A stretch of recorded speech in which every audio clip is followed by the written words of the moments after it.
The 39th floor office of Dr. Alistair Matthews, Chief of Hematology at the prestigious Lexington Presbyterian Institute, was a space designed to communicate serene authority. A vast expanse of glass offered a breathtaking panorama of Central Park, its autumn foliage a riot of gold and crimson.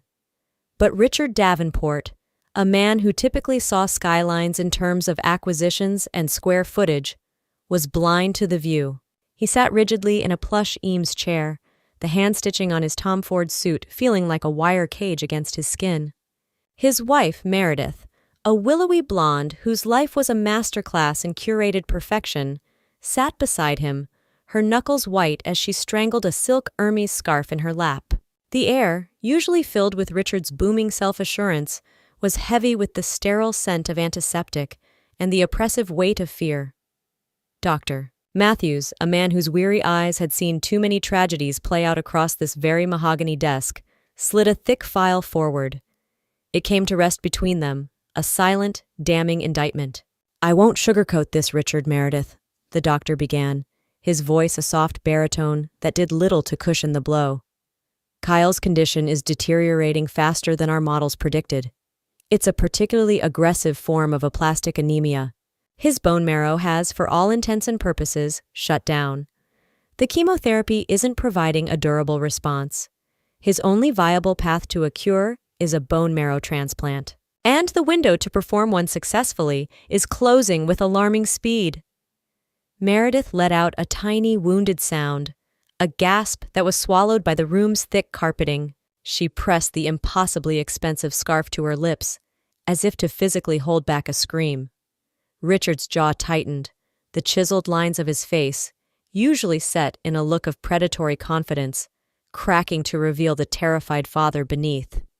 Their only son, Kyle, 20 years old, a promising economics major at Princeton, the handsome, charming designated heir to the multi-billion-dollar Davenport real estate empire, was being erased before their eyes. All their wealth, all their carefully cultivated connections, were as useless as dust against this invisible, cellular mutiny. "Then find a donor," Richard commanded, his voice a low growl, the tone he used to make underlings tremble. "I'll pay whatever it takes. $1 million, $10 million. Name the price. Check the international registries, Germany, Israel, anywhere. I want every resource of this hospital focused on this. Money is not an object, doctor." Matthews sighed, a sound heavy with the ghosts of 1,000 similar futile promises. "We've already run his profile through every global database, Richard. We've cross-referenced with every partner institution. Neither of you are a match, which is not uncommon. We've tested your extended family with no success. Finding an unrelated donor with his extremely rare human leukocyte antigen type is, statistically speaking, like trying to find a specific grain of sand on every beach on Earth combined. We are looking constantly, but we are running out of time." A suffocating silence descended, broken only by the faint, distant wail of a siren from the city streets far below. To Meredith, the opulent office suddenly felt like a tomb, the very air she was breathing turning to stone in her lungs. Everything they had built, the empire, the social standing, the carefully crafted illusion of a perfect life, was about to be rendered meaningless. "However, Doctor," Matthews said, his tone shifting from clinical to hesitant, "in a last-ditch effort, I had my team pull your entire family medical history, going back decades, and I came across an anomaly, a legal document. Meredith Richard, 23 years ago, you initiated a foster-to-adopt process for a 3-year-old boy. The adoption was formally annulled just before his 4th birthday." Richard flinched as if he'd been tasered. Meredith went so pale that her diamond earrings seemed to blaze against her skin. It was their deepest, most shameful secret, a skeleton locked in a vault so deep they had almost forgotten the combination. "What in God's name does that have to do with anything?" Richard snarled, his voice a raw whisper of fury and panic. The doctor held his gaze, his expression unblinking. "According to the state's file, the boy was perfectly healthy. But that's not the crucial part. The file notes his biological parentage is unknown. After he was returned to the system, as part of a new state protocol, advanced genetic sequencing was performed for the public record." "Richard, There's a statistically miraculous, yet scientifically plausible chance that he and Kyle share a biological father, an old relationship you've forgotten perhaps, or simply a 1 in a billion genetic coincidence. His specific HLA markers are a near-perfect match. He is our only viable lead. He is Kyle's only chance. Dr. Matthews slid a single sheet of paper across the desk. We found him. His name is Alex Ryder. He's 26 years old. He's an auto mechanic, and he lives in Astoria, Queens. The Davenports' meticulously constructed world didn't just shatter, it vaporized. The ghost from their past, the child they had disposed of, had returned not as a memory, but as the sole arbiter of their future. The ride back to their sprawling Park Avenue penthouse in the funereal silence of the Rolls-Royce felt like a descent into the underworld. The chauffeur, a man trained to be invisible, sensed the Arctic tension in the back and navigated the churning Manhattan traffic with preternatural calm, his eyes locked firmly on the road ahead. Meredith stared blankly out the bulletproof glass at the gleaming storefronts of Madison Avenue, Chanel, Gucci, Cartier, stores where she had spent millions crafting her identity. Now, all she could see was the ghost of a small, solemn 4-year-old boy in cheap, state-issued sneakers, his oversized jacket swallowing his tiny frame. The boy she had once tried, and failed, to call her son. It had been 23 years ago. They were a golden couple, powerful and ambitious. But after 5 years of marriage, their lives were shadowed by a single, glaring failure. They were childless. For Richard, a man whose entire philosophy was built on legacy and dynasty, it was an unbearable narcissistic wound. He didn't just want a child. He needed an heir. So they turned to the foster-to-adopt system. Alex was a quiet, watchful child with wide, unnervingly perceptive gray eyes. They buried him in an avalanche of luxury, FAO Schwartz toys, a bedroom decorated by a top-tier designer, a French-speaking nanny, but he never quite fit. He was a placeholder. To Richard, he was Project Heir. To Meredith, he was a beautifully tragic accessory, a temporary salve for her profound emptiness. Then the miracle. A year and a half later, against all medical odds, Meredith was pregnant. Kyle was born, and he was perfect. Their blood, their flesh, their true legacy. Instantly, Alex transformed from a son in training to a living, breathing relic of their past failure. His quietness, once seen as soulful, now felt sullen and accusatory. His presence was a constant, nagging reminder of their desperation. It was Richard who voiced the unthinkable first, in the cold, transactional language he used for business. He's redundant now. We have our own son. It's time to cut our losses. Blinded by the radiant joy of new motherhood, Meredith had offered only token resistance. They hired the best lawyers to make it happen quickly and cleanly. They manufactured a cold, clinical justification, failure to bond, emerging signs of an attachment disorder, lies that allowed them to return a 4-year-old child to the bureaucratic labyrinth of the state as if he were a defective appliance. They changed their unlisted numbers, moved from the Upper West Side to Park Avenue, and incinerated the memory. "We can't do this," Meredith whispered, her voice barely audible as they stepped into the cavernous, marble-floored foyer of their home, a space as grand and cold as a mausoleum. "Rich, we cannot go to him. What would we even say?" "Is there a choice?" he shot back, ripping off his custom cashmere overcoat and throwing it at the terrified housekeeper. "Our son is dying. Has that fact penetrated your skull yet?" "Dying." He stalked into his mahogany-paneled study and poured a heavy glass of Macallan 25, the amber liquid sloshing over the rim. His hands, usually steady as a surgeon's, trembled. "This, Alex, he will help." "He has to." "He has to," Meredith laughed, a bitter broken sound that echoed in the huge room. "After we threw him on the scrap heap, he owes us nothing. He probably hates us, and God knows he has every right." Richard drained the scotch in one furious gulp. "Hate is a commodity. It can be bought. Everything and everyone has a price. We'll offer him a figure so obscene he won't be able to refuse. A condo in Tribeca, a chain of garages, fully capitalized, whatever he wants. The file says he's a mechanic. Blue-collar guys like him, They're always hungry. That evening, an updated file from their private investigator landed in Richard's secure inbox. Alex Ryder, 26. Address: a small, pre-war walk-up in Astoria, Queens. Education: Queens Vocational and Technical High School.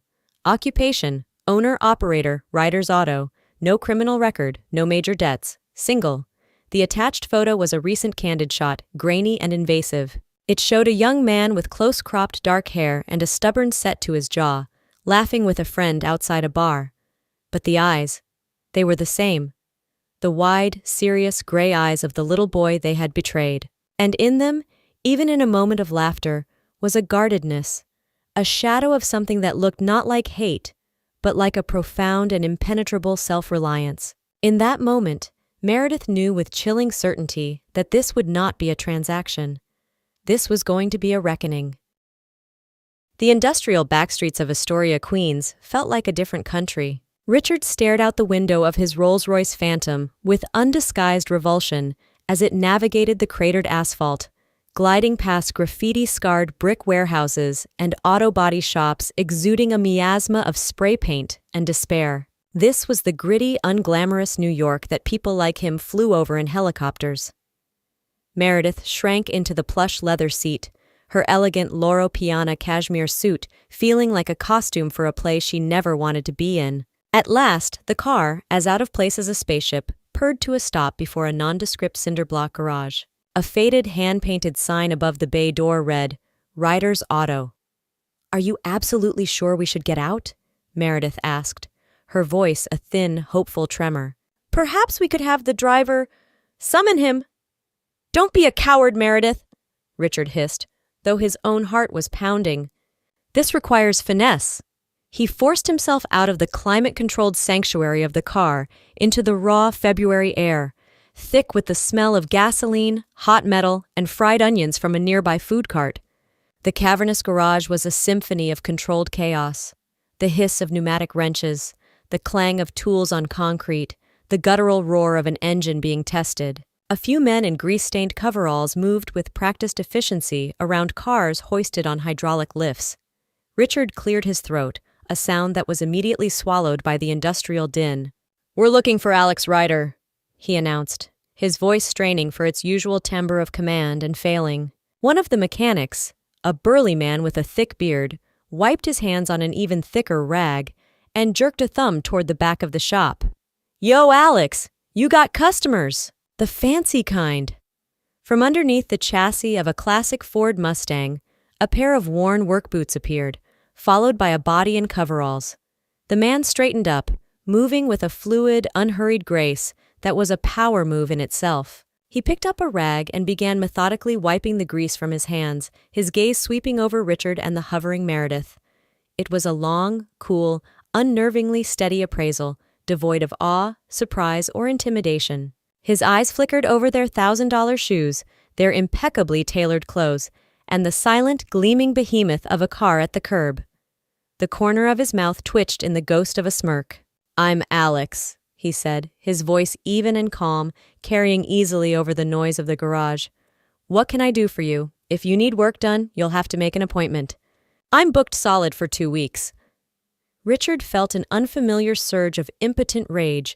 This grease-stained mechanic was holding court, treating them like any other customer, making them wait. "We're not here about a car," he said, clipping his words. "We need to speak with you. It's a personal matter." Alex's expression hardened, the faint humor in his eyes vanishing, replaced by a cool slate gray.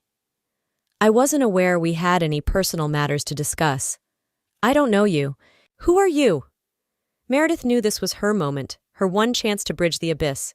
She stepped forward, her hands clasped in front of her as if in prayer. Her voice trembled. "Alex, please. My name is Meredith Davenport. This is my husband, Richard.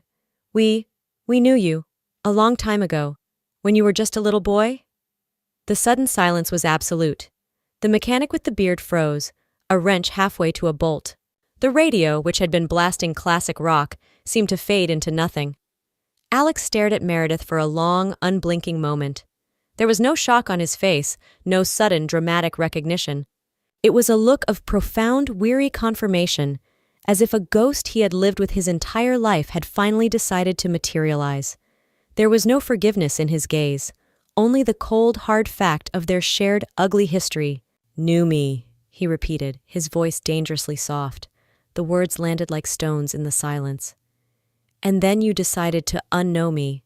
So the question is, what changed? Why are you here, standing on the oil-stained floor of my world? Your world, as I recall, is a very, very long way from here." He spoke without anger, with an unnerving, surgical calm that cut deeper than any scream of accusation ever could. He wasn't yelling, he wasn't blaming. He was simply looking at them like two alien creatures who had crash-landed in his reality. And in that moment, Richard and Meredith knew that their carefully strategized plans, their prepared speeches and checkbook diplomacy, had just been rendered utterly, humiliatingly obsolete. Richard, a man who could bend boards of directors to his will with a single calculated phrase, found himself utterly disarmed. His usual arsenal, intimidation, condescension, the sheer gravitational pull of his wealth, was useless here. He took a deep, steadying breath, fighting down the bile of humiliation that rose in his throat. He had to pivot, to grovel. It was a tactic he despised, but Kyle's life depended on it. "Alex, you're right," he began, the conciliatory tone feeling like sandpaper in his mouth. "Completely right.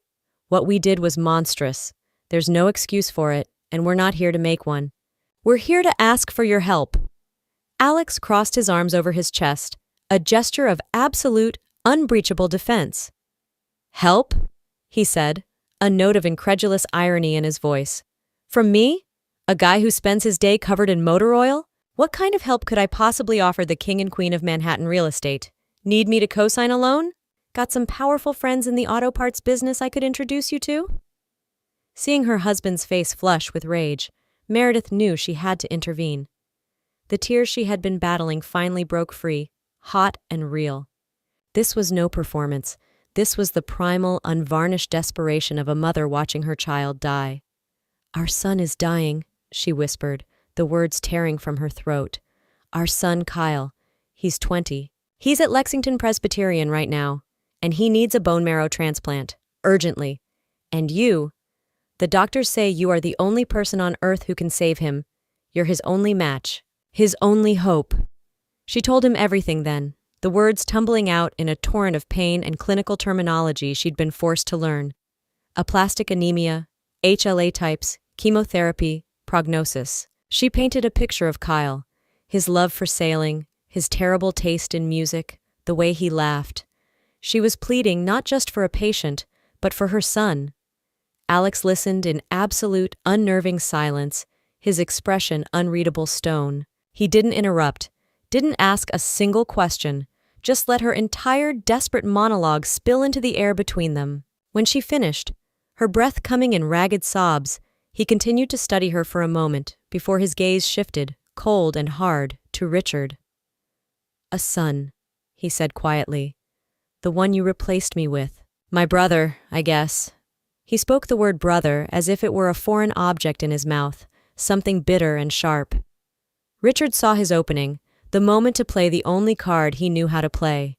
"We know this is an incredible thing to ask," he said, his voice dropping into a conspiratorial, deal-making register. "And we are prepared to show our gratitude in a way that will change your life. Name your price. Seriously. A penthouse overlooking the park. We'll buy it tomorrow. A chain of high-end garages, fully staffed and funded. A seat on the board of my company. $10 million tax-free in an offshore account. Anything you want. I'm booked solid for 2 weeks." Richard felt an unfamiliar surge of impotent rage. This grease-stained mechanic was holding court, treating them like any other customer, making them wait.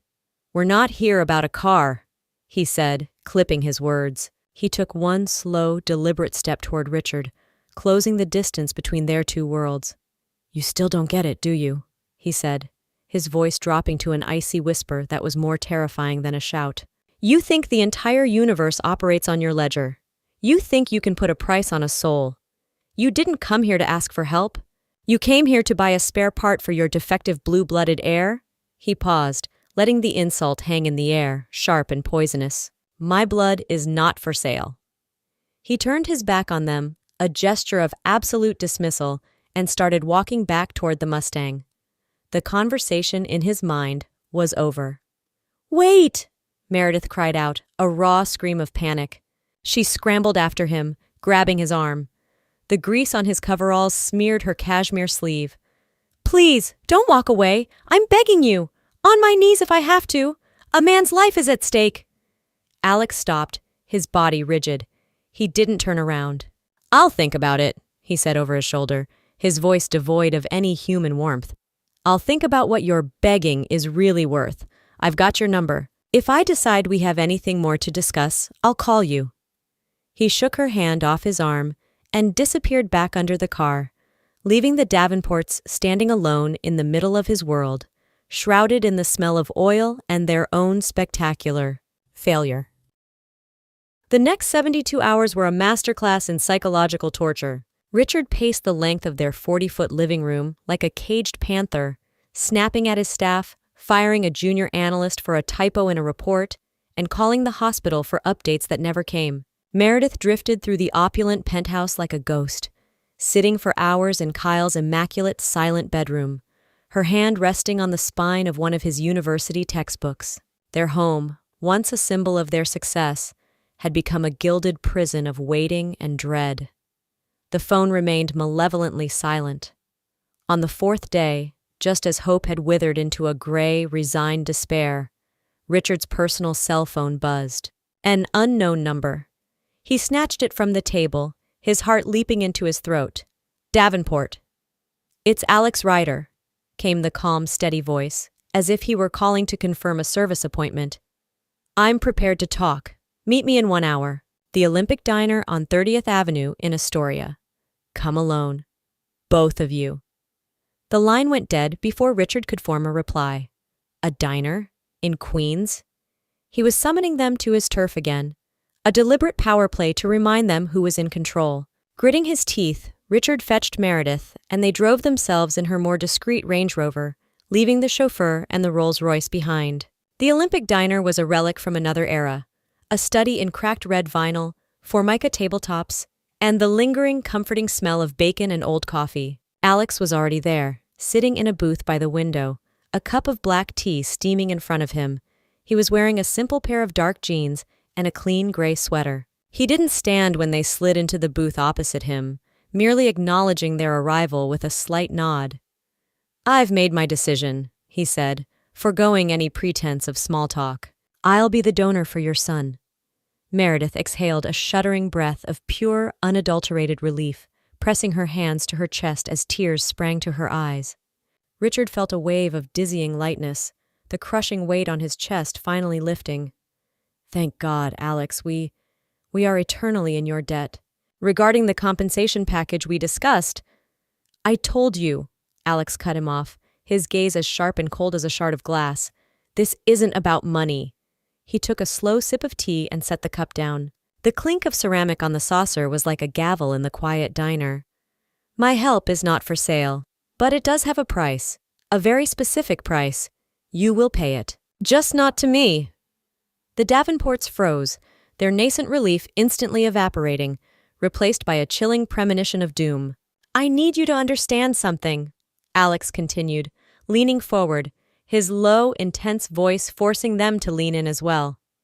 "You didn't destroy my life with money, and you will not buy your way back into grace with it. You stole my chance at a family. You stole my childhood. You threw me away like a piece of garbage and sanitized your memories. Now fate has brought you to my doorstep, begging me to save the one thing in your world you actually value. Fine, I will. But you will do it on my terms." He locked his gaze on Richard. "Term number 1, you will call a press conference, a major one, at a 5-star hotel ballroom. You will invite every major news outlet, CNN, NBC, the New York Times, the Wall Street Journal, the Vultures. And at this press conference, you, Richard Davenport, will stand before the world and you will tell the truth. The whole unvarnished, ugly truth. How you adopted a little boy to be your placeholder heir, and then, when your real son was born, you concocted lies and threw him back into the foster system like a piece of defective merchandise. You will say my name. And you," his gaze shifted to Meredith, will sit right next to him, without your sunglasses, and you will nod and confirm every single sordid word. You will publicly apologize. Not to God, not to your shareholders. To me. Richard felt the blood drain from his face, a cold numbness spreading through his limbs. He opened his mouth, but no sound came out. This wasn't just career suicide. This was a public stoning. But that's not all, Alex continued with the chilling composure of a surgeon about to make an incision. Term number 2, you will establish a charitable foundation. It will be called the Alex Ryder Foundation for children aging out of the American foster care system. You will provide an initial endowment of $50 million, not in stock options, in liquid cash. And the foundation's first act will be to build and fund a new transitional housing and vocational training center in Queens. I want the kids you people write off to have a real chance. The chance you stole from me. I ate powdered eggs and wore clothes from a donation bin so you could buy another penthouse. He leaned back in the vinyl booth, his point made. That's my price. Your complete and utter public humiliation and $50 million. In exchange for your son's life. You have 24 hours to accept the terms. The clock is ticking. The drive back to Manhattan was a journey through a shared nightmare. Richard drove the Range Rover with a white-knuckled grip, his face a mask of gray fury. Meredith sat beside him, weeping without a sound, the tears carving clean paths through her expensive foundation. The terms Alex had laid out were not just cruel, they were a work of diabolical genius, a perfectly engineered weapon designed to dismantle their entire existence. He's insane! A vindictive, sociopathic little monster? Richard exploded the moment the penthouse door closed behind them, slamming his keys onto a marble console table with such force that a porcelain figurine rattled. A press conference? Does she have any idea what that will do? My partners will invoke morality clauses. The board will demand my resignation. Our stock will tank. We'll be a late-night punchline. We will be socially and financially radioactive.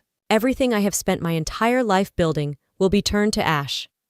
He paced the length of the vast living room, a cornered beast raging against the bars of a cage he had unwittingly built for himself decades ago. His empire, his legacy, his very name, all of it was being held for a ransom he couldn't bear to pay. And what is the alternative, Richard? Meredith asked, her voice quiet but laced with steel. She had stopped crying.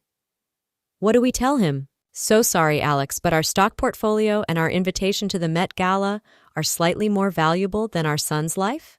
Are you prepared to go to that hospital, to look Kyle in the eye, and tell him that you're letting him die to protect your reputation?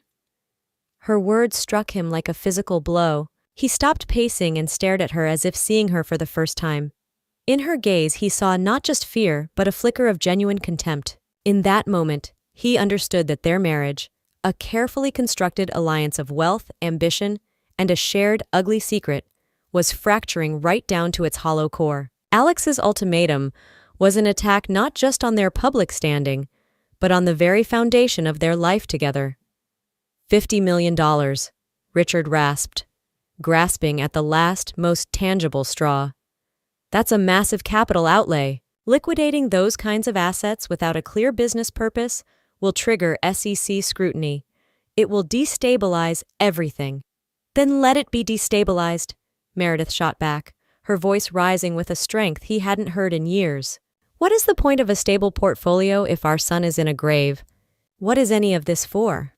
She swept her arm in a gesture that encompassed the curated art, the designer furniture, the panoramic views, and for the first time, all of it looked like a pile of expensive, meaningless junk. That night, they went to the hospital.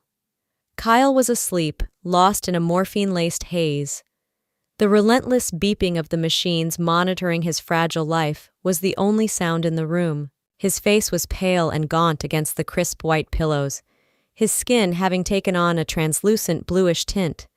He looked so impossibly fragile. Meredith sat on the edge of his bed and took his hand. It was cool to the touch. Looking at her beautiful, dying boy, she knew with absolute clarity that there was no price she wouldn't pay, no humiliation she wouldn't endure. Richard stood at the window, staring down at the glittering, indifferent carpet of city lights. He had always seen this view as a reflection of his own power. Now, The city he had conquered felt alien and hostile. He, Richard Davenport, the master of his universe, had been brought to his knees by a mechanic from Queens, a mechanic whose very existence was a consequence of his own moral cowardice. This was the perfect, poetic revenge. Alex wasn't just demanding punishment, he was forcing them to personally demolish the gilded world they had chosen over him. He pulled his phone from his pocket. His hand trembled as he scrolled to the unknown number he had saved under the single, damning initial A. He looked at his wife, her face a mask of grief. He looked at his son, his life hanging by a thread. The choice, he realized, was an illusion. There was no choice. There was only surrender. He pressed the call button. "Ryder," the voice on the other end answered, flat and businesslike. Richard closed his eyes, a single hot tear escaping and tracing a path down his cheek. "It's Davenport," he said, his voice a choked, hollow whisper. We accept. We accept all of your terms." The grand ballroom at the St. Regis Hotel, a place normally reserved for society weddings and billion-dollar charity galas, was a seething pit of media sharks. A standing-room-only crowd of journalists, camera crews, and photographers from every major network and publication had gathered, drawn by the tantalizing mystery of the press conference. The air was electric with speculation, and the scent of blood in the water. At precisely noon, Richard and Meredith Davenport walked onto the stage and into the heart of the storm. A tidal wave of camera flashes washed over them, a brutal, blinding assault. They looked like ghosts. Richard, a man famous for his impeccable tailoring and alpha male posture, seemed to have shrunk. His expensive suit hung on his frame, and his face was the color of old parchment. Meredith, shrouded in a simple funereal black dress, walked with her head down, but there was no hiding the raw terror in her eyes. They took their seats at a long table draped in dark blue cloth. A single microphone and a glass of water sat before Richard, looking like the props for an execution. For a long, agonizing moment, he stared out at the sea of expectant faces and ravenous lenses, a firing squad awaiting his final words. He slowly unfolded a sheet of paper, his hands shaking so badly the paper trembled. "Good afternoon," he began. His voice, usually a confident baritone that could command a boardroom of killers, was a reedy, broken thing that was barely audible over the clicks of the cameras. "I've called you here today not to announce a merger or a record-breaking quarter. I have called you here to make a confession that is more than 2 decades overdue." A stunned, anticipatory silence fell over the room. The reporters leaned forward, their pens poised. Richard took a shaky sip of water. 23 years ago, my wife and we adopted a little boy from the foster care system. His name was Alex. He was 3 years old. We gave him our name, and what we convinced ourselves at the time was our love. Then 1.5 years later, our biological son Kyle was born, and he faltered, his voice catching in his throat in a dry sob. He squeezed his eyes shut, then forced them open. We decided that our adopted child was inconvenient, redundant.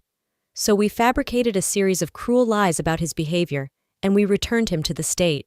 We threw a 4-year-old child away like a piece of defective merchandise, and then spent the next 20 years trying to forget he ever existed. A collective gasp, a wave of shock and revulsion, swept through the ballroom. Journalists exchanged incredulous glances, their fingers flying across keypads. Meredith, in a gesture of complete surrender, took off her dark sunglasses, revealing a face ravaged by tears and shame for all the world to see.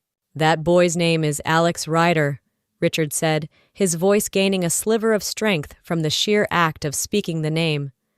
"And today, I want to publicly, in front of all of you, and in front of God, ask for his forgiveness. Alex, if you can hear this, I am sorry. We were monsters. There is no excuse, no justification for what we did." He spoke for 10 minutes, laying bare every sordid detail of their callousness, selfishness, and moral cowardice. His face was pale and gaunt against the crisp white pillows, his skin having taken on a translucent bluish tint. He looked so impossibly fragile. Meredith sat on the edge of his bed and took his hand. It was cool to the touch. He watched the spectacle on the stage without a trace of triumph or glee on his face. He felt a profound, aching weariness. He wasn't savoring their humiliation. He was closing a wound. He saw not a vanquished billionaire and his weeping wife, but two broken people paying the ultimate price for their sins. When Richard finished by announcing the $50 million foundation, Alex turned and slipped out a side door, melting back into the anonymity of the city. His revenge was complete. But it hadn't brought him joy, only a vast, hollow quiet. The transplant was a success. Against all odds, Kyle's body embraced the foreign marrow as its own. The doctors, who had been cautiously pessimistic, began using words like remarkable and miraculous.